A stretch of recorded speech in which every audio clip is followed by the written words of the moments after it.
Poojappura central ജയിലിലെ 6-ാം number സെല്ലിലെ ഇരുട്ടിന് കട്ടി കൂടി വരികയായിരുന്നു. സിമന്റ് പൂശിയ തറയിലെ തണുപ്പ് ശരീരത്തിലേക്ക് അരിച്ചിറങ്ങിയിട്ടും രേവതി അതറിഞ്ഞില്ല. ചുമരിനോട് ചേർന്നുള്ള ആ ഇടുങ്ങിയ മൂലയിൽ കാൽമുട്ടുകൾക്കിടയിൽ മുഖം പൂഴ്ത്തി അവളിരുന്നു. മുന്നിൽ വെച്ചിരിക്കുന്ന അലുമിനിയം പാത്രത്തിൽ 2 ഗോതമ്പുണ്ടകൾ അനാഥമായി കിടക്കുന്നു. വിളറിയ മഞ്ഞ വെളിച്ചം അഴികൾക്കിടയിലൂടെ അകത്തേക്ക് വീഴുന്നുണ്ട്. ആ വെളിച്ചത്തിൽ ഗോതമ്പുണ്ടകൾക്ക് കരിങ്കല്ലിന്റെ കാഠിന്യമാണെന്ന് തോന്നി. വിശപ്പ് വയറിനെ കാർന്നു തിന്നുന്നുണ്ടെങ്കിലും കൈകൾ ചലിച്ചില്ല. 18 വയസ്സ്. നിറമുള്ള സ്വപ്നങ്ങൾ കാണേണ്ട, കൂട്ടുകാരുമായി ചിരിച്ചുല്ലസിച്ച കോളേജ് വരാന്തയിലൂടെ നടക്കേണ്ട പ്രായം. അണിഞ്ഞൊരുങ്ങി നിൽക്കേണ്ട ചുരിദാറുകൾക്ക് പകരം നിറം മങ്ങിയ ജയിൽ വസ്ത്രങ്ങൾ അവളുടെ യൗവനത്തെ മൂടിക്കളഞ്ഞിരിക്കുന്നു. തന്റെ വിലാസം തടവുപുള്ളി നമ്പർ 402 എന്നതിലേക്ക് ചുരുങ്ങിയത് അവൾക്കിപ്പോഴും വിശ്വസിക്കാനായിട്ടില്ല.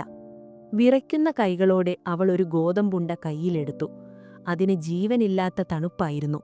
യാന്ത്രികമായി ഒരു കഷ്ണം വായിലേക്ക് വെച്ചു. തൊണ്ടയിൽ കുരുങ്ങിയ ആ ഭക്ഷണത്തിന് ഉപ്പിന്റെ രുചിയായിരുന്നു. അത് ജയിലിലെ കറിക്കൂട്ടിലെ ഉപ്പല്ല, മറിച്ച് കവിളിലൂടെ ഒലിച്ചിറങ്ങി ചുണ്ടുകളെ നനച്ച സ്വന്തം കണ്ണീരിന്റെ ഉപ്പാണെന്ന് അവൾ തിരിച്ചറിഞ്ഞു.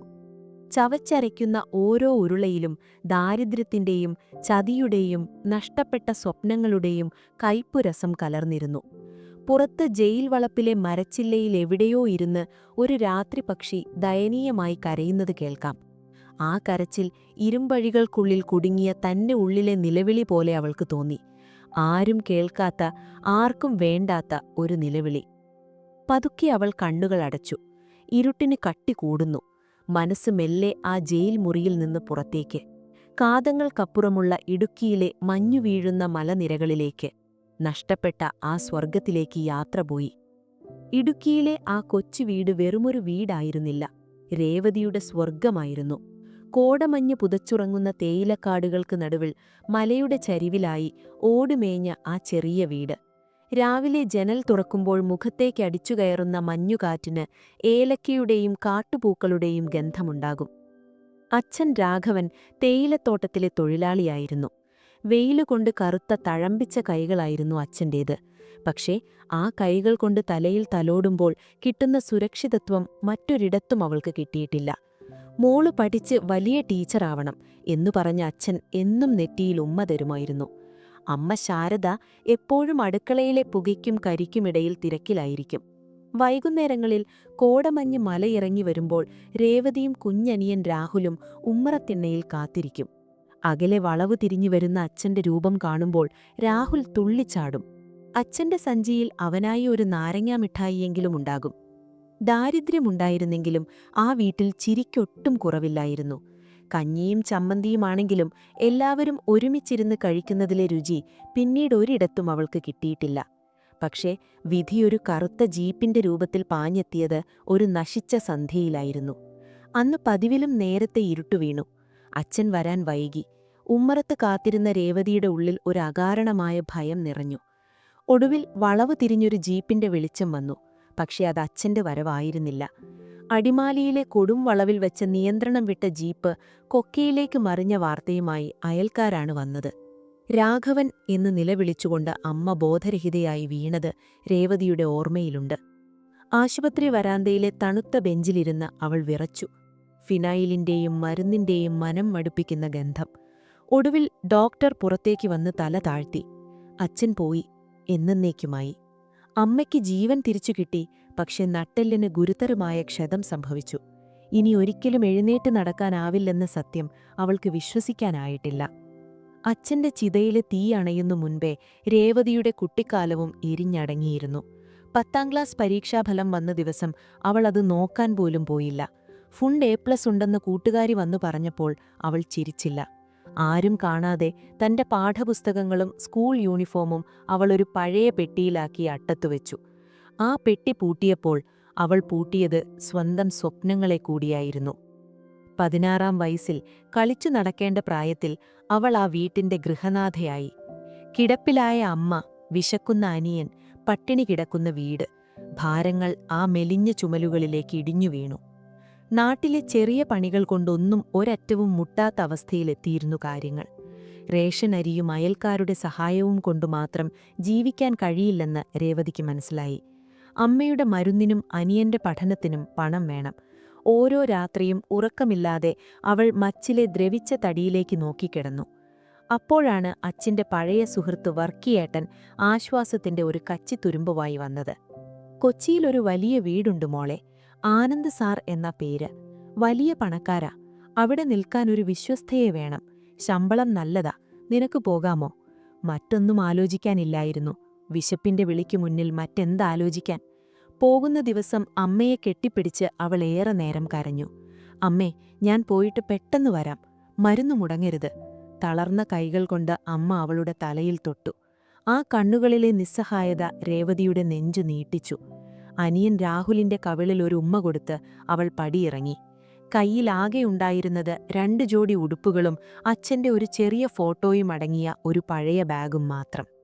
ഇടുക്കിയിൽ നിന്ന് എറണാകുളത്തേക്കുള്ള KSRTC ബസ് ചുരമിറങ്ങാൻ തുടങ്ങി.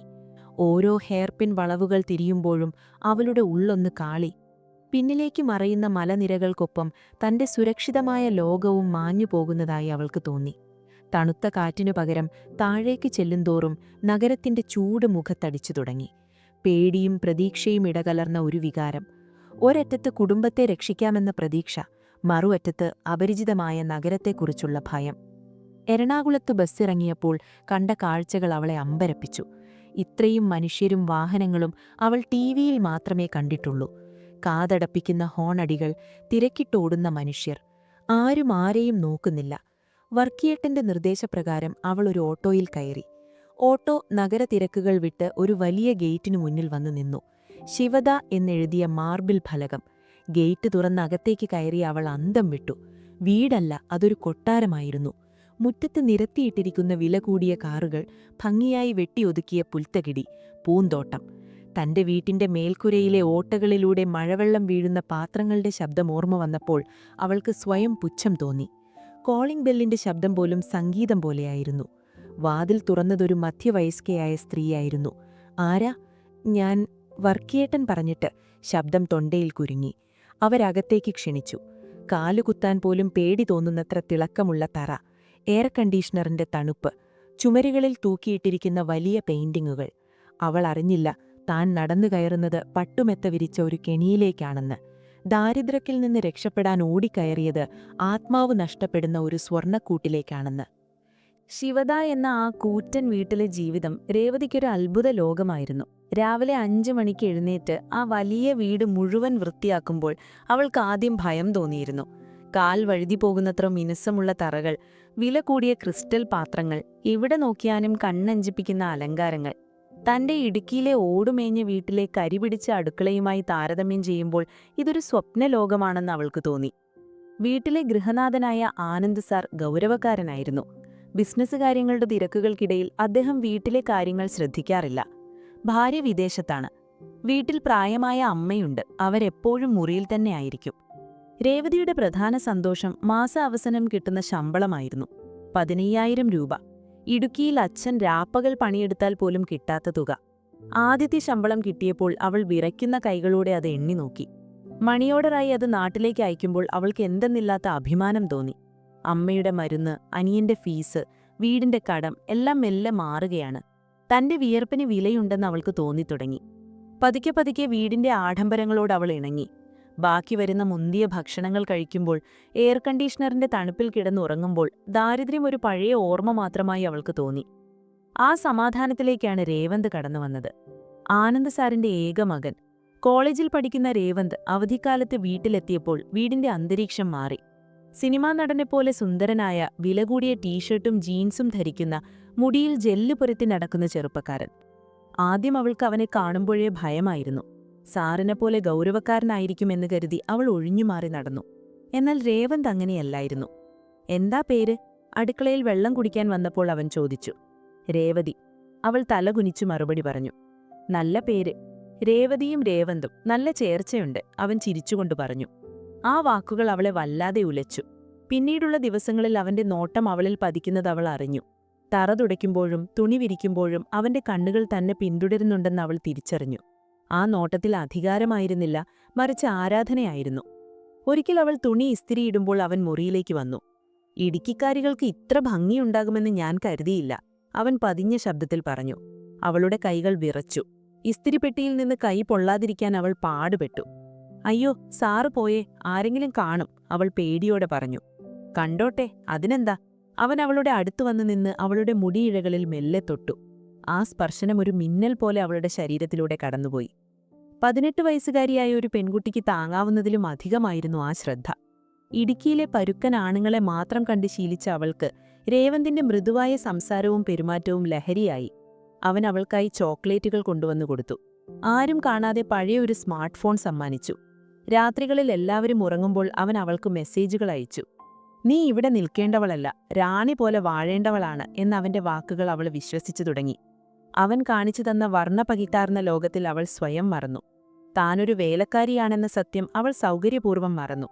ഇത് പ്രണയമാണോ അതോ ദാരിദ്ര്യത്തിൽ നിന്നുള്ള രക്ഷപ്പെടലാണോ എന്ന് തിരിച്ചറിയാൻ കഴിയാത്ത വിധം അവൾ ആ സ്വർണ്ണക്കൂടിനുള്ളിൽ കുടുങ്ങിക്കഴിഞ്ഞു. കൊച്ചിയിലെ ജീവിതം രേവതിയെ അടിമുടി മാറ്റിമറിച്ചിരുന്നു. ശിവദ എന്ന കൂറ്റൻ വീട്ടിലെ ജീവിതം രേവതിയെ അടിമുടി മാറ്റിമറിച്ചിരുന്നു. വൈകുന്നേരങ്ങളിൽ ജോലികൾ ഒതുക്കി ടിവിക്ക് മുന്നിലിരിക്കുമ്പോൾ കണ്ടിരുന്ന സീരിയലുകൾ അവളുടെ ചിന്തകളെ സ്വാധീനിച്ചു തുടങ്ങി. അതിലെ പട്ടുസാരിയെടുത്ത സ്വർണ്ണാഭരണങ്ങൾ അണിഞ്ഞ സ്ത്രീകൾ, ആ ജീവിതം തനിക്കും സാധ്യമാകുമെന്ന് അവൾ വെറുതെ മോഹിച്ചു. കണ്ണാടിക്കു മുന്നിൽ നിന്ന് അവൾ തന്റെ മുഖം നോക്കി. വെയിലുകൊണ്ട് കരുവാളിച്ചിരുന്ന തന്റെ ചർമ്മം എയർ കണ്ടീഷണറിന്റെ തണുപ്പിൽ തെളിഞ്ഞുവരുന്നത് അവൾ കണ്ടു. രേവന്തുമായുള്ള ബന്ധം അതിരുകൾ ലംഘിച്ചു തുടങ്ങിയിരുന്നു. രാത്രിയുടെ നിശബ്ദതയിൽ ആരും കാണാതെ അവൻ അവളുടെ മുറിയിലേക്ക് വരാൻ തുടങ്ങി. നമുക്ക് കല്യാണം കഴിക്കണം രേവതി, എനിക്ക് നിന്നെ അത്രയ്ക്കിഷ്ടമാണ്. അവൻ പറയുമ്പോഴൊക്കെ അവൾ അവന്റെ നെഞ്ചിൽ തലചായിച്ചു കിടക്കും. പക്ഷേ സാറേ, ഞാനൊരു വേലക്കാരിയാ, സാറിന്റെ അച്ഛനും അമ്മയും സമ്മതിക്കുമോ? അവൾ ചോദിക്കും. അതൊന്നും പ്രശ്നമല്ല, എനിക്ക് ജോലിയായിക്കഴിഞ്ഞാൽ നമ്മൾ വേറെ വീടെടുത്തു മാറും. എന്റെ ലോകം നീയാണ് എന്ന അവന്റെ വാക്കുകൾ തേൻ പോലെ മധുരമുള്ളതായിരുന്നു. എന്നാൽ ആ മധുരത്തിനിടയിലും അവളുടെ ഉള്ളിലെ നിഷ്കളങ്കയായ ഗ്രാമീണ പെൺകുട്ടി മരിക്കുകയായിരുന്നു. പകരം അതിജീവനത്തിനായി എന്തും ചെയ്യാൻ മടിക്കാത്ത ഒരു പുതിയ രേവതി ജനിച്ചു. ദാരിദ്ര്യത്തിലേക്ക് തിരിച്ചുപോകാൻ അവൾക്ക് ഭയമായിരുന്നു. രേവന്ത് വെറുമൊരു കാമുകനല്ല, മറിച്ച് ആനന്ദ് സാറിന്റെ സ്വത്തുക്കളിലേക്കും ആഡംബര ജീവിതത്തിലേക്കുമുള്ള തന്റെ ഏക വഴിപ്പാതയാണെന്ന് അവൾ തിരിച്ചറിഞ്ഞു. ഞാൻ ഗർഭിണിയായാലോ? അപ്പോ അവൻ എന്നെ കെട്ടേണ്ടി വരില്ലേ? ആരും എതിർക്കില്ല. ആ ചിന്ത അവളുടെ മനസ്സിൽ ഒരു വിഷവിത്തുപോലെ മുളച്ചു പൊന്തി. അതൊരു പാപമാണെന്ന് അവൾക്ക് തോന്നിയില്ല, മറിച്ച് തന്റെ ഭാവി സുരക്ഷിതമാക്കാനുള്ള ഒരു തന്ത്രമായി അവൾ അതിനെ കണ്ടു. അവൻ അടുത്തു വരുമ്പോഴൊക്കെ അവൾ സ്വയം സമർപ്പിച്ചു. ആ ഒരു നിമിഷത്തിനായി അവൾ കാത്തിരുന്നു. എന്നാൽ വിധിയുടെ കണക്കുകൂട്ടലുകൾ വേറെയായിരുന്നു. ഒരു ദിവസം രാവിലെ രേവന്ത് വല്ലാത്തൊരു തിരക്കിലായിരുന്നു. വലിയ സ്യൂട്ട് കേസുകൾ പാക്ക് ചെയ്യുന്നു. ഞാൻ ബാംഗ്ലൂരിലേക്ക് പോവുകയാണ് രേവതി, ഉപരിപഠനത്തിന് അഡ്മിഷൻ ശരിയായി, അവൻ പറഞ്ഞു. രേവതി തകർന്നുപോയി. എന്നെ വിട്ടിട്ടോ? അപ്പോൾ നമ്മുടെ കാര്യം? അതൊക്കെ ഞാൻ വന്നിട്ട് ശരിയാക്കാം, നീ പേടിക്കണ്ട, ഞാൻ വിളിക്കാം, അവൻ ധൃതിയിൽ പറഞ്ഞു. യാത്ര പറയാൻ ഗേറ്റിൽ കാത്തുകൊള്ളുന്ന രേവതിയുടെ നേരെ അവനൊന്ന് കൈവീശുക മാത്രമേ ചെയ്തുള്ളൂ. കാർ ഗേറ്റ് കടന്നു പോയപ്പോൾ അവൾക്ക് തോന്നി തന്റെ സ്വപ്നങ്ങളും ആ കാറിനൊപ്പം അകന്നു പോവുകയാണെന്ന്. ഫോണിൽ വിളിക്കാമെന്ന അവന്റെ വാക്ക് ഒരു കച്ചിത്തുരുമ്പായി അവൾ മുറുകെ പിടിച്ചു. അവൻ പോയതോടെ ആ വലിയ വീട്ടിലെ കൂറ്റൻ മതിലുകൾക്കിടയിൽ അവൾ വീണ്ടും തനിച്ചായി. പണത്തിന്റെയും അധികാരത്തിന്റെയും ലോകത്ത് താൻ വെറുമൊരു കളിപ്പാവ മാത്രമാണെന്ന സത്യം അവൾക്ക് മനസ്സിലായില്ല. ഒരു ഞായറാഴ്ച വൈകുന്നേരമായിരുന്നു അത്. രേവതി തന്റെ മുറിയിൽ പുതിയതായി വാങ്ങിയ കമ്മലുകൾ കണ്ണാടിയിൽ നോക്കി ഭംഗി ആസ്വദിക്കുകയായിരുന്നു. രേവന്ത് ഇന്ന് രാത്രി വിളിക്കും എന്ന് പറഞ്ഞിട്ടുണ്ട്. എല്ലാം കൊണ്ടും സന്തോഷം നിറഞ്ഞ നിമിഷം. പെട്ടെന്നാണ് വാതിലിൽ ഒരു മുട്ടുകേട്ടത്. തുറന്നപ്പോൾ ആനന്ദ് സാറിന്റെ പേഴ്സണൽ ഡ്രൈവർ. സാറ് സ്റ്റഡി റൂമിലേക്ക് വിളിക്കുന്നു, അത്യാവശ്യമാണെന്ന് പറഞ്ഞു. രേവതിയുടെ ഉള്ളിലൊന്ന് കാളി. സാധാരണ ഈ സമയത്ത് സാറ് വിളിക്കാറില്ല. അവൾ ധൃതിയിൽ കമ്മലുകൾ അഴിച്ചുമാറ്റി മുടി ഒതുക്കിക്കെട്ടി സ്റ്റഡി റൂമിലേക്ക് നടന്നു. മുറിയിൽ കനത്ത നിശബ്ദതയായിരുന്നു. ആനന്ദ് സാർ തന്റെ വലിയ കറങ്ങുന്ന കസേരയിൽ പുറംതിരിഞ്ഞിരിക്കുന്നു. മേശപ്പുറത്ത് അദ്ദേഹത്തിന്റെ ലാപ്ടോപ്പ് തുറന്നുവെച്ചിട്ടുണ്ട്. സാറേ, അവൾ വിറയലോടെ വിളിച്ചു. കസേര സാവധാനം തിരിഞ്ഞു. ആനന്ദ് സാറിന്റെ മുഖം ശാന്തമായിരുന്നു, പക്ഷെ ആ കണ്ണുകളിൽ അഗ്നിപർവ്വതം പുകയുന്നുണ്ടായിരുന്നു. അദ്ദേഹം ഒന്നും മിണ്ടാതെ ലാപ്ടോപ്പിന്റെ സ്ക്രീൻ അവൾക്ക് നേരെ തിരിച്ചു. രേവതിയുടെ ശ്വാസം നിലച്ചുപോയി. സ്ക്രീനിൽ തെളിഞ്ഞ ദൃശ്യങ്ങൾ കണ്ട് അവൾ തറഞ്ഞുപോയി. സാറിന്റെ മുറിയിൽ നിന്ന് പണമെടുക്കുന്ന, ചുരിദാറിനുള്ളിൽ ഒളിപ്പിക്കുന്ന, ഭയത്തോടെ ചുറ്റും നോക്കുന്ന രേവതി. വീടിന്റെ മൂലകളിൽ ഒളിപ്പിച്ചുവെച്ച പിൻഹോൾ ക്യാമറകളെക്കുറിച്ച് അവൾക്ക് അറിഞ്ഞിരുന്നില്ല. എത്ര നാളായി? സാറിന്റെ ശബ്ദം വളരെ പതിഞ്ഞതായിരുന്നു, പക്ഷെ അത് മുറിയിൽ മുഴങ്ങി. സാറേ, അത് ഞാൻ. വാക്കുകൾ തൊണ്ടയിൽ കുരുങ്ങി. എത്ര നാളായി? സാർ മേശപ്പുറത്ത് ആഞ്ഞടിച്ചു. ആ ശബ്ദത്തിൽ രേവതി വിറച്ചുപോയി. 2 മാസം. അമ്മയുടെ ഓപ്പറേഷന്. അവൾ പൊട്ടിക്കരഞ്ഞുകൊണ്ട് സാറിന്റെ കാലിൽ വീണു. എന്നെ കൊല്ലരുത് സാറേ, ഞാനിനി ചെയ്യില്ല. പറ്റിപ്പോയി. ആനന്ദ് സാർ എഴുന്നേറ്റു. അവളുടെ കരച്ചിൽ കണ്ടിട്ടും ആ മുഖത്ത് കരുണയുടെ ഒരു കണിക പോലുമില്ലായിരുന്നു. വിശ്വാസവഞ്ചന, അതാണ് ഏറ്റവും വലിയ തെറ്റ്. നിന്നെ ഞാൻ എന്റെ മകളെപ്പോലെ കണ്ടു. പക്ഷെ നീ വെറുമൊരു കള്ളിയാണ്. അദ്ദേഹം ഫോൺ കയ്യിലെടുത്തു. ഇപ്പോൾ തന്നെ പോലീസിനെ വിളിക്കാം. നിന്നെ അവർ കൊണ്ടുപോകട്ടെ. നിന്റെ അമ്മയും നാട്ടുകാരും അറിയട്ടെ കൊച്ചിയിൽ മകൾ എന്താണ് ചെയ്യുന്നതെന്ന്. അയ്യോ വേണ്ട സാറേ, രേവതി അലറിക്കരഞ്ഞു. അമ്മ മരിച്ചു പോകും. എന്നെ പോലീസിൽ കൊടുക്കരുത്. ഞാൻ ഈ വീട്ടിന്റെ അടിമയായി ജീവിച്ചോളാം. എന്തു വേണമെങ്കിലും ചെയ്യാം. ഫോൺ ഡയൽ ചെയ്യാൻ തുടങ്ങിയ സാറിന്റെ കൈകൾ പാതി വഴിയിൽ നിന്നു. എന്തു വേണമെങ്കിലും ചെയ്യാം എന്ന അവളുടെ വാക്കുകൾ അദ്ദേഹത്തെ ചിന്തിപ്പിച്ചു. അയാൾ ഫോൺ താഴെ വെച്ചു. സാവധാനം അവളുടെ അടുത്തേക്ക് നടന്നു. എന്തു വേണമെങ്കിലും ചെയ്യുമോ? രേവതി കണ്ണീരോടെ തല ഉയർത്തി നോക്കി. സാറിന്റെ കണ്ണുകളിലെ ഭാവം മാറിയത് അവൾ ഭയത്തോടെ കണ്ടു. അതിൽ ദേഷ്യമല്ല, മറിച്ച് വിശപ്പായിരുന്നു. ഒരു ഇരയെ കിട്ടിയ വേട്ടമൃഗത്തിന്റെ നോട്ടം. നിനക്ക് 2 വഴികളുണ്ട് രേവതി. അദ്ദേഹം കുനിഞ്ഞ് അവളുടെ മുഖത്തേക്ക് നോക്കി. 1 പോലീസ്, കോടതി, ജയിൽ, നിന്റെ കുടുംബത്തിന്റെ ആത്മഹത്യ. 2 അദ്ദേഹം നിർത്തി. അവളുടെ തലയിൽ കൈവച്ചു. ആ സ്പർശനത്തിൽ അവൾ ഞെട്ടിവിറച്ചു. 2 നീ എന്നോട് സഹകരിക്കുക. ഈ വീട്ടിൽ എന്റെ കൂടെ എന്റെ സന്തോഷങ്ങൾക്ക് വേണ്ടി നിൽക്കുക. രേവതിക്ക് ശ്വാസം മുട്ടുന്നതുപോലെ തോന്നി. എന്റെ മകളെപ്പോലെ എന്ന് പറഞ്ഞ അതേ മനുഷ്യൻ. ഇപ്പോൾ എനിക്ക് ഭാര്യയില്ലെന്ന് നിനക്കറിയാം. എനിക്കും ആവശ്യങ്ങളുണ്ട്. സാർ അവളുടെ മുടിയിഴകളിൽ തലോടി. നീ സമ്മതിച്ചാൽ ഈ കേസ് ഇവിടെ തീരും. മാത്രമല്ല, നിനക്ക് ചോദിക്കുന്ന പണം ഞാൻ തരും. നിന്റെ അമ്മയെ നോക്കാം. നിന്റെ ഭാവി സുരക്ഷിതമാക്കാം. പക്ഷെ പുറത്താരെങ്കിലും അറിഞ്ഞാൽ ഈ വീഡിയോ പോലീസിന് കിട്ടും. ഒരു നിമിഷം അവളുടെ മനസ്സൊരു യുദ്ധകളമായി മാറി. ഒരറ്റത്ത് ജയിൽ, നാണക്കേട്, അമ്മയുടെ മരണം. മറുവറ്റത്ത് തന്റെ ശരീരം വിൽക്കുക, മാനം വിൽക്കുക. പെട്ടെന്ന് രേവന്തിന്റെ മുഖം അവളുടെ മനസ്സിൽ വന്നു. അവൻ എന്നെ രക്ഷിക്കില്ലേ എന്നൊരു ചിന്ത വന്നു. പക്ഷെ അവൻ ദൂരെയാണ്. ഇപ്പോൾ പോലീസ് വന്നാൽ അവനും കുടുങ്ങും. താൻ കാരണം അവനൊന്നും സംഭവിക്കരുത്. പിന്നെ അമ്മയുടെ മുഖം. ജീവിക്കാൻ വേറെ വഴിയില്ല എന്ന തിരിച്ചറിവ് അവളെ തളർത്തി. അവൾ പതുക്കെ, വളരെ പതുക്കെ തലയാട്ടി. കണ്ണീർ കവിളിലൂടെ ഒഴുകിയിറങ്ങി. ആനന്ദ് സാർ ചിരിച്ചു. വിജയത്തിന്റെ ചിരി. അന്ന് രാത്രി ആ വലിയ വീട്ടിലെ ആഡംബര മുറിയിൽ വെച്ച് രേവതി മരിച്ചു. പകരം അതിജീവനത്തിനായി എന്തും ചെയ്യാൻ മടിക്കാത്ത മറ്റൊരു സ്ത്രീ ജനിച്ചു. വേലക്കാരിയിൽ നിന്ന് അവൾ യജമാനന്റെ കിടപ്പറയിലെ കളിപ്പാവയായി. പക്ഷെ ഉള്ളിലെവിടെയോ ഒരു കണക്കുകൂട്ടൽ അവൾക്കുമുണ്ടായിരുന്നു. ഇപ്പോൾ ഞാൻ വെറും വേലക്കാരിയല്ല, സാറിന്റെ രഹസ്യങ്ങൾ അറിയാവുന്നവളാണ്. ഈ അധികാരം എനിക്കും ഉപയോഗിക്കാം. ഇരയുടെ നിസ്സഹായതയിൽ നിന്ന് വേട്ടക്കാരന്റെ പങ്കാളിയിലേക്കുള്ള മാറ്റം അവിടെ തുടങ്ങുകയായിരുന്നു. 2 വർഷങ്ങൾ ചിറകടിച്ച് പറന്നുപോയി. ബാംഗ്ലൂരിലെ MBA പഠനം കഴിഞ്ഞ് രേവന്ത് ശിവതയുടെ ഗേറ്റ് കടന്ന് കാർ ഡ്രൈവ് ചെയ്തു വരുമ്പോൾ സമയം ഉച്ചതിരിഞ്ഞിട്ടുണ്ടായിരുന്നു. വീടിന്റെ പ്രൗഢിക്ക് ഒരു കുറവുമില്ലായിരുന്നു. പക്ഷെ എന്തോ ഒരു വല്ലാത്ത നിശബ്ദത ആ വീട്ടിനെ ഗ്രസിച്ചിരിക്കുന്നതായി അവന് തോന്നി. കാർ പോർച്ചിൽ നിർത്തി പുറത്തിറങ്ങിയ രേവന്ത് ആദ്യം തിരഞ്ഞത് രേവതിയെയാണ്. തന്റെ പഴയ കളിപ്പാവ. താൻ പറയുന്നത് എന്തുമനുസരിക്കുന്ന, തന്റെ വലവിനായി കാത്തിരിക്കുന്ന ആ ഗ്രാമീണ പെൺകുട്ടി. രേവതി, അവൻ വിളിച്ചു. എന്നാൽ വാതിൽ തുറന്നത് പുതിയൊരു വേലക്കാരിയാണ്. ആരാ? അവർ ചോദിച്ചു. ഞാൻ ഇവിടുത്തെ മകനാണ്, അഹങ്കാരത്തോടെ പറഞ്ഞ് അവൻ അകത്തേക്ക് കയറി. ഹാളിൽ കടന്ന രേവന്ത് കണ്ടത് അവനെ അത്ഭുതപ്പെടുത്തി. സോഫയിൽ കാലിന്മേൽ കാല് കയറ്റിവെച്ച് TV കണ്ടുകൊണ്ടിരിക്കുന്ന രേവതി. പഴയ ചുരിദാറുകളല്ല വേഷം. വില കൂടിയ സിൽക്ക് സാരി. കഴുത്തിൽ താലിമാലയില്ലെന്നേയുള്ളൂ. സ്വർണത്തിന്റെ തിളക്കം ശരീരത്തിലുണ്ട്. മുടി ബോബ് ചെയ്തിരിക്കുന്നു. മുഖത്ത് പഴയ ഭയമില്ല, പകരം വല്ലാത്തൊരു തിളക്കം. രേവതി, അവൻ വിളിച്ചു. അവൾ സാവധാനം തിരിഞ്ഞു നോക്കി. അവനെ കണ്ടിട്ടും അവൾ എഴുന്നേറ്റില്ല. വെറുതെ ഒന്ന് ചിരിച്ചു. ആ ചിരിയിൽ പരിഹാസമുണ്ടായിരുന്നോ? നീ ആകെ മാറിപ്പോയല്ലോ. അവൻ അത്ഭുതത്തോടെ അടുത്തു ചെന്നു. കാലം മാറുമ്പോൾ നമ്മളും മാറണമല്ലോ രേവന്ത്. അവൾ റിമോട്ട് കൊണ്ട് TV ഓഫ് ചെയ്തു. അവളുടെ ശബ്ദത്തിൽ പഴയ വിറയലില്ല, നല്ല ഉറച്ച ശബ്ദം. അന്ന് രാത്രി അച്ഛൻ വരാൻ വൈകും എന്ന് ഡ്രൈവർ പറഞ്ഞിരുന്നു. അമ്മ നേരത്തെ ഉറങ്ങി. രേവന്ത് രേവതിയുടെ മുറിയിലേക്ക് നടന്നു. പഴയ സർവൻസ് റൂം അല്ല ഇപ്പോൾ അവൾ ഉപയോഗിക്കുന്നത്. താഴത്തെ നിലയിലെ ഗസ്റ്റ് റൂമാണ്.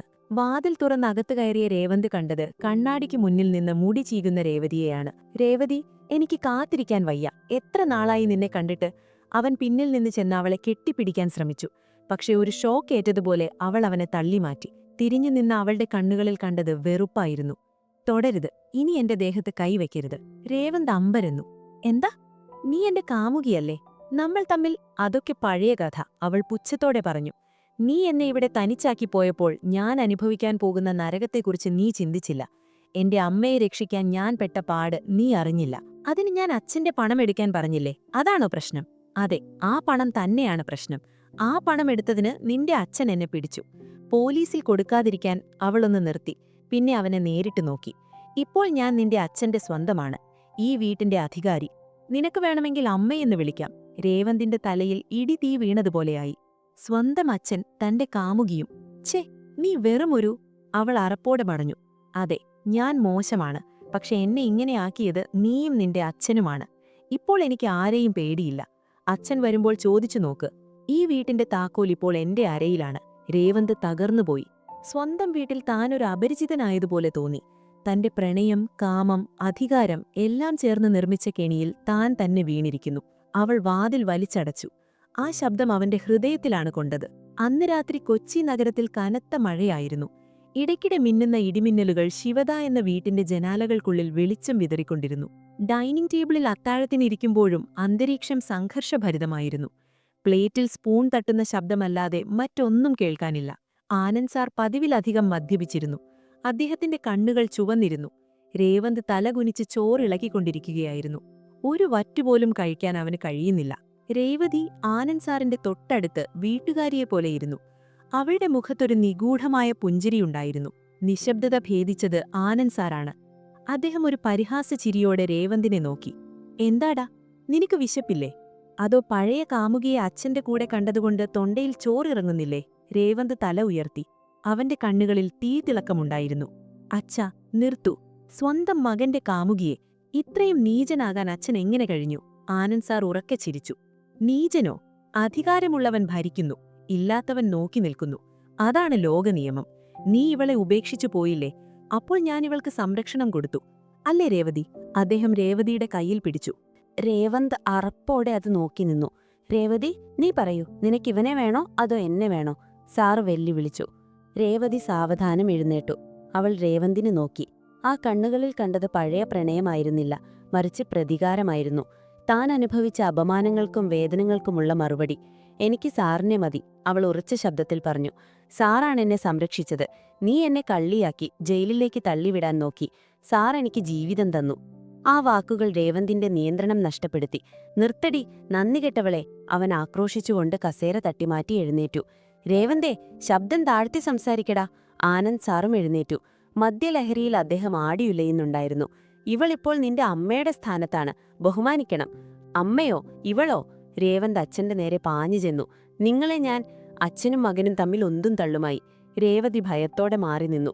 വേണ്ട, വഴക്കുണ്ടാക്കല്ലേ, അവൾ വിളിച്ചു പറഞ്ഞു. പക്ഷെ വർഷങ്ങളായി ഉള്ളിൽ കിടന്ന ദേഷ്യം രേവന്തിൽ നുരഞ്ഞു പൊന്തുകയായിരുന്നു. എന്റെ ജീവിതം നശിപ്പിച്ച നിങ്ങളെ എനിക്ക് കൊല്ലണം, അവൻ അച്ഛന്റെ ഷർട്ടിൽ കുത്തിപ്പിടിച്ചു.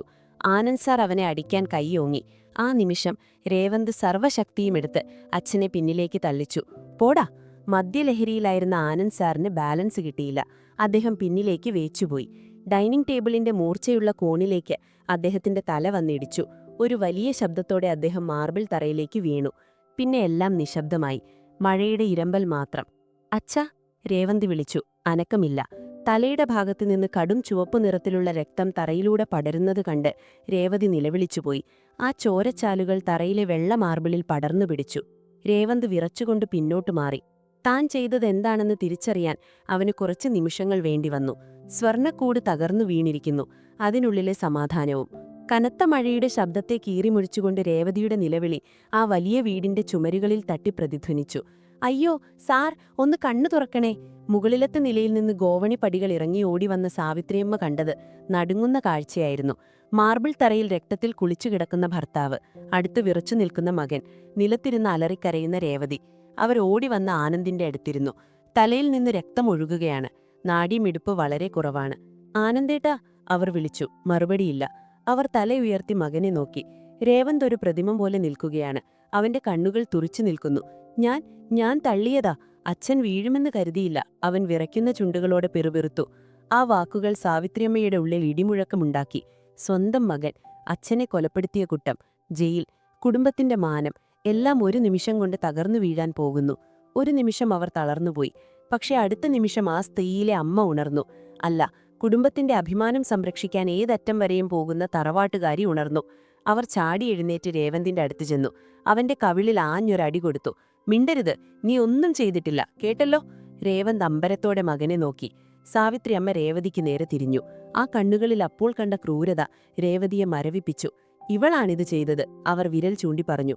രേവതി ഞെട്ടിപ്പോയി. "അമ്മേ, എന്താ ഈ പറയുന്നത്? രേവന്തല്ലേ? മിണ്ടിപ്പോകരുത്!" സാവിത്രിയമ്മ അലറി. "എന്റെ മകൻ കൊലപാതകിയാവാൻ ഞാൻ സമ്മതിക്കില്ല. നീ വെറും ഒരു വേലക്കാരിയാണ്. നിനക്ക് നഷ്ടപ്പെടാനൊന്നുമില്ല. പക്ഷെ എന്റെ മോൻ, അവനൊരു ഭാവിയുണ്ട്." രേവതി രേവന്തിനെ നോക്കി. "രേവന്തേ, ഒന്ന് പറയൂ, ഞാൻ നിന്നെ സ്നേഹിച്ചതല്ലേ? ഞാൻ നിനക്ക് വേണ്ടി..." രേവന്ത് തല താഴ്ത്തി നിന്നു. അവൻ അമ്മയുടെ മുഖത്തേക്ക് നോക്കി. അമ്മയുടെ കണ്ണുകളിലെ നിർദ്ദേശം അവന് മനസ്സിലായി. സ്വന്തം ജീവിതം രക്ഷപ്പെടണമെങ്കിൽ രേവതിയെ ബലി കൊടുത്തേ തീരൂ.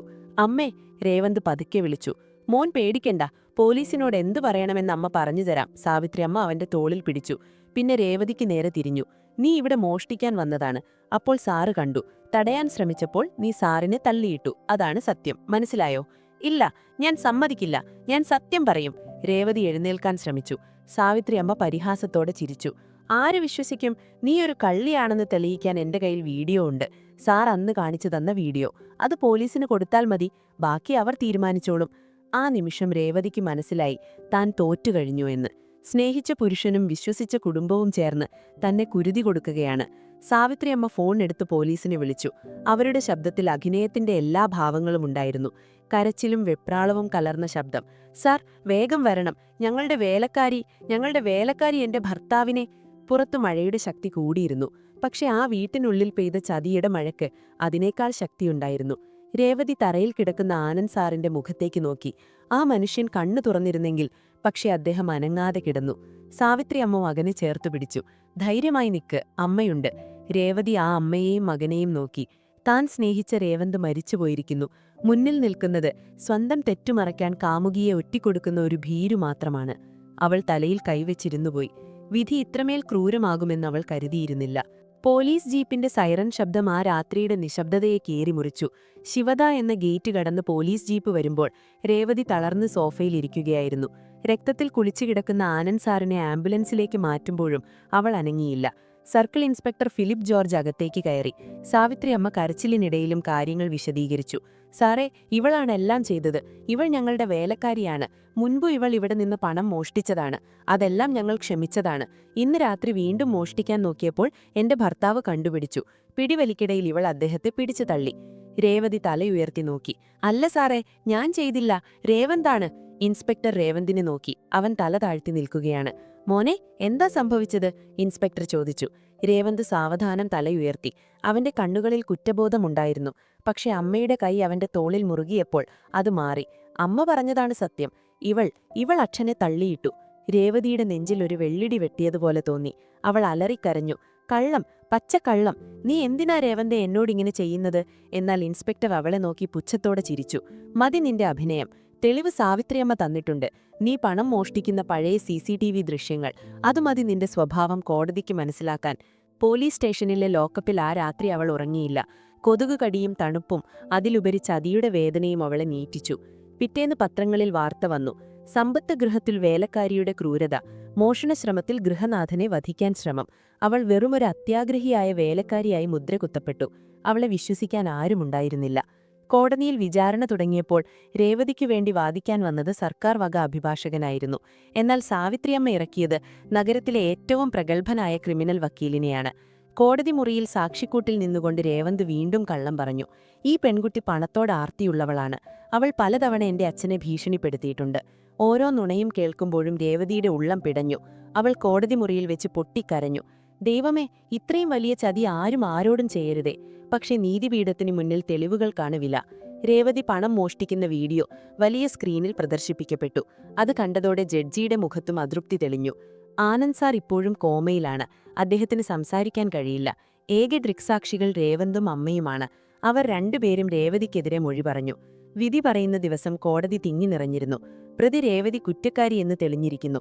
മോഷണശ്രമത്തിനും വധശ്രമത്തിനും ഇന്ത്യൻ ശിക്ഷാ നിയമപ്രകാരം ജഡ്ജിയുടെ വാക്കുകൾ ഒരു മൂളൽ പോലെയാണ് അവൾ കേട്ടത്. 7 വർഷത്തെ കഠിനദണ്ഡ. പോലീസുകാർ അവളെ കൈകളിൽ വിലങ്ങണിഞ്ഞ് പുറത്തേക്ക് കൊണ്ടുവന്നു. കോടതി വരാന്തയിൽ വെച്ച് രേവന്ത് അവളെ നോക്കി. അവൻ മുഖം തിരിച്ചു കളഞ്ഞു. എന്നാൽ സാവിത്രി അമ്മയുടെ മുഖത്തൊരു വിജയച്ചിരിയുണ്ടായിരുന്നു. തറവാടിന്റെ മാനം കാത്തു, മകനെ രക്ഷിച്ചു, ഒരു പാവം പെൺകുട്ടിയുടെ ജീവിതം ബലി കൊടുത്താലും കുഴപ്പമില്ല എന്ന ഭാവം. പോലീസ് വാനിലേക്ക് കയറും മുൻപ് രേവതി ആകാശത്തേക്ക് നോക്കി. കാർമേഘങ്ങൾ മൂടിയ ആകാശം. ഒരു നാൾ സത്യം പുറത്തുവരുമെന്ന് രേവതി മനസ്സിൽ പറഞ്ഞു. അന്ന് നിങ്ങളുടെ ഈ പണവും സ്വാധീനവും ഒന്നും നിങ്ങളെ രക്ഷിക്കില്ല. വാനിന്റെ വാതിലടഞ്ഞു. ഇരുമ്പരികൾക്കു പിറകിൽ അവൾ തനിച്ചായി. പുറത്ത് നഗരം അതിന്റെ തിരക്കുകളിലേക്ക് മടങ്ങിപ്പോയി. ചതിക്കപ്പെട്ട ഒരു പെൺകുട്ടിയുടെ നിലവിളി ആരും കേട്ടില്ല. കഥ വീണ്ടും വർത്തമാനകാലത്തിലേക്ക്. പാത്രത്തിലെ ഗോതമ്പുണ്ടകൾ ബാക്കിയാണ്. സമയം പാതിര കഴിഞ്ഞിരിക്കുന്നു. പുറത്ത് ലോകം സുഖമായി ഉറങ്ങുന്നുണ്ടാകും. രേവന്തും അവന്റെ അമ്മയും ആ വലിയ വീട്ടിൽ സമാധാനത്തോടെ കഴിയുന്നുണ്ടാകും. ദാരിദ്ര്യത്തിൽ നിന്ന് രക്ഷപ്പെടാൻ മോഹിച്ച ഒരു പെൺകുട്ടി. സ്നേഹം അഭിനയിച്ചവനും അധികാരം കൊണ്ട് വാങ്ങിയവനും അവസാനം അവളെ ചതിച്ചു. നഷ്ടപ്പെട്ടത് അവളുടെ ജീവിതമായിരുന്നു. രേവതി എഴുന്നേറ്റ് സെല്ലിലെ അരികളിൽ പിടിച്ചു. തണുത്ത ഇരുമ്പ്. പുറത്തേക്ക് നോക്കി അവൾ ഉറക്കെ കരയാൻ ആഗ്രഹിച്ചു. പക്ഷി ശബ്ദം പുറത്തേക്ക് വന്നില്ല. അതാ ഇരുമ്പരികൾക്കുള്ളിൽ തന്നെ തട്ടി തകർന്നു വീണു. ഒരു വലിയ നിലവിളി അവളുടെ തൊണ്ടയിൽ കുരുങ്ങി നിന്നു. അവൾ തറയിലേക്ക് ചുരുണ്ടുകൂടി. നാളെ വീണ്ടും സൂര്യൻ ഉദിക്കും. പക്ഷെ തന്റെ ജീവിതത്തിൽ ഇനി വെളിച്ചമുണ്ടാകില്ലെന്ന് അവൾക്കുറപ്പായിരുന്നു.